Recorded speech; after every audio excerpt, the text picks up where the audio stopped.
The Entrepreneur's Library, episode 176. Welcome to the Entrepreneur's Library, the only book-centric podcast that reviews all the top-selling business books and shares authors' perspective firsthand. This is your resource to finding the next great book that will enable you to grow personally and professionally. Welcome your host, Wade Danielson. Welcome back to the EL. Today we have Julia Kline, author of The Entrepreneur's Guide to Sleaze-Free Selling. Welcome, Julia, and thank you for joining us on the Entrepreneur's Library. Thanks, Wade. Pleasure to be here. Before we take a deep dive into your book, we take just a moment to introduce yourself. Tell us just a little bit about you personally. Sure. I live in Chicago, and I have been in Chicago my whole life, and I've got a cat, and I'm a lakefront kind of a person. Awesome. Well, thank you for sharing that first off. And now let's jump right into your book, The Entrepreneur's Guide to Sleaze-Free Selling, the 3-step sales formula for growing your business, and which was actually originally released. I forgot to double check with you, but August of 2013. Is that accurate? That is when the paperback came out. It was first published on Kindle in January of 2013. Okay, excellent. Okay, so January 2013. So just about 2 years ago. And Julia, our whole goal here today is to help the listener / future reader get a great idea of what your book's all about. So we've come up with a couple different questions to help them do that. And the first one is, what was the inspiration behind writing this book? The truth is that I was at a workshop about how to publish a book on Kindle. And this was in the fall of 2012. And the guy teaching it was a 3-day workshop. And the guy teaching the workshop said, all you need is an hour of audio content, and then you can transcribe that and turn it into a Kindle book. So it's not hard to get yourself published on Kindle. And I had just gotten done selling a 10-week teleseminar course that I had sold for $1,000, and I was getting ready to do 10 weeks of training on marketing and productivity. And I thought, well, heck, I'll just transcribe all those weekly classes, and I'll have 10 Kindle books. So that was my initial idea. But as I got started, I was about halfway through, and I realized that 2 of the classes, if I were to pull them out and put them together, really formed the basis of my whole philosophy towards sales. So I scrapped the project of doing 10 Kindle books. I put the 2 together, added a bunch more, really fleshed out the concept, and wound up with a book that's actually pretty darn good. It's gotten a lot of really good reviews from some people who I am really pleased to be getting those good reviews from, people who know their stuff when it comes to sales books. So what was that? Did you say it was a seminar or a class? What was it originally that you It was a 3-day seminar in Los Angeles about how to publish on Kindle. Oh, great. Okay, but I'm talking about when you put your series together, you were... Yeah. I'm a coach. I teach business owners how to be more productive in their sales and marketing efforts and so forth. And so I had put together at that juncture, I was selling a 10-week teleseminar series about about marketing and productivity. Excellent. And so it's going to be 10 classes, 10 audios. I thought I would do 10 Kindle books. Do you still do that? Do you still do those classes? That particular one I'm not doing currently. I'm a true entrepreneur, right? I run my business mostly for the purpose of amusing myself, So I'm forever coming up with new things and different things. So, a class that I taught 3 years ago, you're not likely to be able to take from me now because I'm on to something different. So yes, I certainly do teach classes. My most recent one is a workshop about closing, how to really, really, really nail your closing skills in a way that you can feel good about and not squeamish, Excellent. So at the end, I leave a spot. It's kind of the opposite of a plug-free zone. It's a plug-away zone. And if you will, I love to have the authors mention these different services or products because they might be of value to someone listening right now, and I would love for them to at least have that information. So at the very end, before we depart, I'd love for you to, when I ask you, for more information on you and your book, if you could throw in information on those classes or seminars as well, if you don't mind. Sure. And actually what I'll mention right now, because it'll be useful as people are listening to what we're going to talk about, I've got the book, and then I have an online home study course, which is essentially an expanded version of the book. So the book is deep. It's rich. It's meaty. You'll get a lot out of it. I've got a lot of people who have told me they've read the book 3 and 4 times. And if you want to go even deeper, if you want to expand on the topics, really get some work done on these topics, I have this home study course. And I sell it for $200, and it's a great value. And yeah, for sure, I can tell you about it at the end, or buy the book and send me an email because my email is everywhere inside the book. So you certainly know how to get a hold of me and say you want to get a copy of the course. Perfect. Okay. Well, excellent. Well, now I like to ask this next question because it helps differentiate your book from all the others out there. And there's hundreds of entrepreneurship books that come out on a monthly basis now. So what makes your book different from others regarding the same or similar topic? Yeah, that's a great question. And all I can say is that I do a lot of speaking, I do a lot of teaching, and every single time I appear in front of an audience, somebody, and sometimes several somebody, come up to me and say, I have been in sales for 25 years. I've been a sales manager for 15 of those years. And what you just said is something that I have never heard, never thought about with regards to sales. Your approach to sales is so unique. So in a nutshell, that's the best I can do. Take my word for it. And, it's different.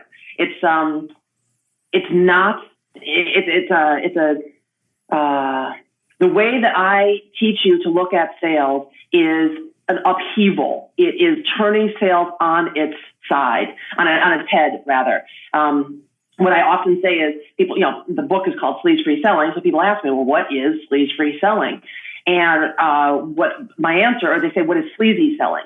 And my answer is always, sleazy selling is anytime you are trying to sell somebody whatever it is you have to offer. And people sometimes look at me and say, that's all the time. Right. The traditional way that we think about selling is always sleazy because you're trying to sell something and the person on the other end wants you not to. They, generally, they're trying to keep their money and their time. And they don't want you selling them something. And so when you're trying to sell and they're trying not to buy, you're automatically oppositional. So to remedy that, what I teach people is to spend the sales process, instead of trying to sell, I spend your sales minutes looking for the reasons that this buyer shouldn't buy your product. Now that's pretty revolutionary, right? And what it does is it puts you and the prospective buyer on the same side of the fence. So now, and that is so powerful psychologically. Now you are doing the exact same thing that they're doing. They are looking, as they're talking to you, they are looking for the reasons that they shouldn't buy your thing. It's too expensive. You got a competitor who does it better. It's not going to work for them. You don't do what you say you're going to do, et cetera, et cetera, et cetera. They're looking for those reasons. If you also are person shouldn't buy, now you're on the same side. It builds such powerful rapport. I cannot emphasize enough to you how critical it is in being able to become a monster closer. And besides that, as soon as I use the phrase monster closer, I know a bunch of people out there get all squeamish. Like, oh, God, yuck, I just hate that word. Closing. I don't want to be a closer. Well, guess what, sister? If you're not a closer, you're not going to sell your stuff. So what we got to do is we got to get you comfortable with that word closer. And so if you have spent your entire sales conversation looking for the reasons that the person shouldn't buy, and you have not found any, well, guess what? Now you are as convinced as your potential buyer is that this is a great solution for them. There's no reason that they shouldn't buy from you. And if you feel confident and convinced that this person should buy from you, well, can't you now move forward with all the energy and enthusiasm in your power to get them to buy? Because they still might not, even just because they should buy from you, doesn't mean that they're readily going to fork over their cash, right? But the reasons that they're resistant to buying at that point have nothing to do with you and your product. It's all about themselves, their own confidence. Like they say, am I going to do what I need to do in order to get the benefit out of this product? Or people like you in the past have come to me and I didn't believe you, and so how do I know I can trust you? Those kinds of issues. And so you need to hold that person's hand through the closing process to get them comfortable in order to say yes and give you their hard-earned cash. And you can do that firmly, repeatedly, aggressively, insistently, and feel good about it if you have spent your closing time looking for the reasons your customers shouldn't buy and finding that there aren't any, or there's very few. And that's what Sleaze-Free Selling is all about. And that is what the book shows you how to do. It breaks it down into the 5 key pieces of the sales process. Because, of course, closing is only one step in the process. There's 5 steps. And I take you through how to approach all 5 steps so that you confidently and competently and effectively move through those sales conversations at a rate that is much more successful for you and also feels good to your customer. So not only do they buy from you, but they send you referrals and repeat business. Excellent. So thank you for giving us the breakdown, that review, and that deep dive. And I want to ask kind of a different question is, how would you suggest the reader engage with your book? Is this a book that they should, read from front to back because that's the way you designed it? Or can they jump in and out, cherry picking information as needed? Well, chapter 4 is a chapter that I know a whole lot of people read just that chapter, because that's a chapter on overcoming objections. Essentially, what to say when the customer says no. And you don't believe that they're really a no, but you don't know how to turn that no into a yes. And that chapter 4 in my book about overcoming objections is so meaty. And people have told me that they have spent an entire week analyzing and rereading and breaking down the detailed information that I provide about how to overcome objections. What I've essentially done is I have categorized the main categories of objections that exist out there. And then I have, you can kind of imagine like a flow chart, right? So let's say there's 6 categories of main objections. And then under each one, I said, well, here are 5 or 6 ways to potentially overcome that objection, depending upon what's true. So if you were to like map it out, it's this massive chart of flow chart kind of a thing, showing you exactly what path to follow depending on what the objection is that you're getting from your customer. And so that chapter, people have told me that they read that chapter and a week later they closed a $5,000 sale, and because they knew how to turn that no into a yes when they never did before. And these are people who are not new to sales. They've been taught by other people how to overcome objections, and it never worked for them. And what I put in chapter 4 works. So that is a standalone chapter that can be very useful if you don't read anything else in the book. I was just going to say the rest of the book is definitely intended to be a step-by-step. So, start with one thing, then go to the next, and go to the next, and go to the next. So you can do it both ways, really. Okay, perfect. And you know what? I think you might have just covered our next question, but I want to make sure. So if it is that you just did it and it's that chapter 4, just let me know. But the question is, if the reader could only take away one concept, principle, or action item out of your entire book, everything you just discussed with us when you gave us the breakdown, what would you want that to be? Well, I guess I would have to be the actual 3-step Sleaze-Free sales formula. And the 3 steps in the 3, and I know we're short on time here, so I'll just kind of overview them. Step 1 is to awaken your customer to the fact that they have a problem. And I'll juxtapose this in a moment with the sleazy sales formula, right? So you can see the difference. Step 1, awaken your customer to the fact that they have a problem. Step 2, demonstrate that you are the best solution to their problem. And step 3, make it easy for them to begin to do business with you. Now, the sleazy version of that would be step 1, scare your customer and lie to them and make them be afraid of things that don't exist, right? Because we all know that you're supposed to turn up the heat on a problem, make it seem worse, whatever. Well, the Sleaze-Free formula is awaken your customer, bring their own awareness to the problem that exists for them. Don't create a problem that doesn't exist. Step 2, the Sleaze-Free formula is demonstrate that you are the best solution.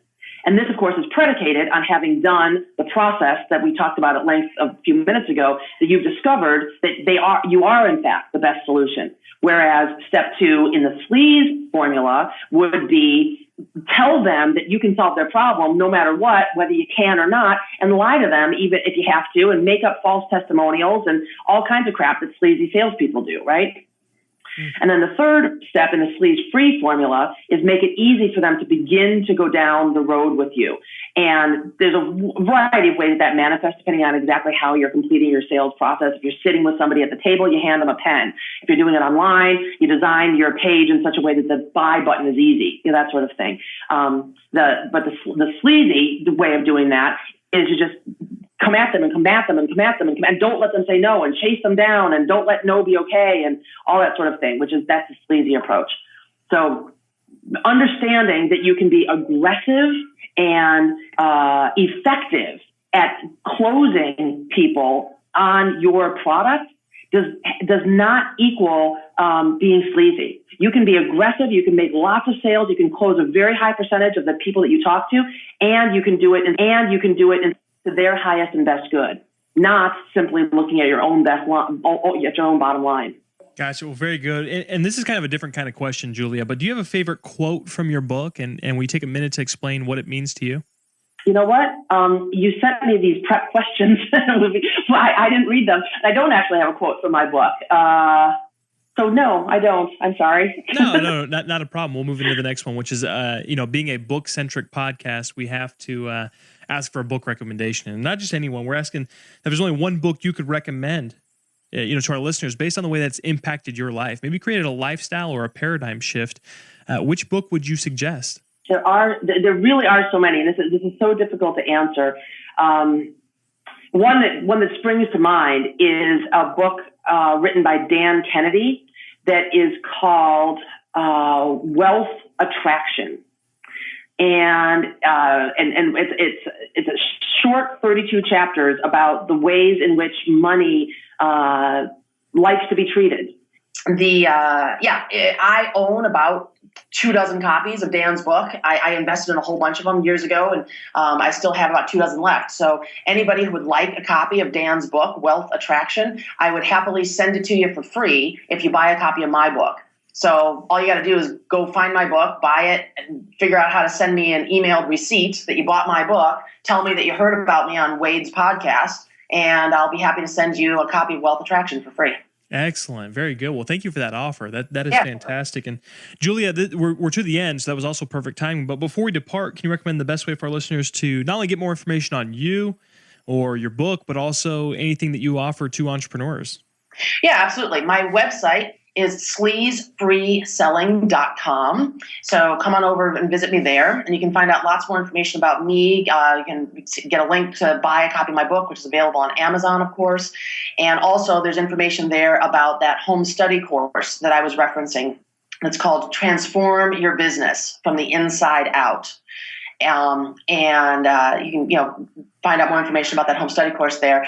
Also, if I'm a speaker and a teacher, so if you're interested in having me come speak at your events or do a sales workshop for your group, I would be more than happy to talk to you about that. And there's information about that on the website as well. So you can also get a copy of my media kit there and all kinds of other things. And also my social media links. I would love to stay connected with you on Facebook or Twitter or LinkedIn or what have you. And those links are all on my website.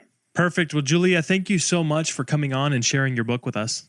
You're welcome. Thank you very much for having me. It's been a lot of fun. Thanks again for listening in today.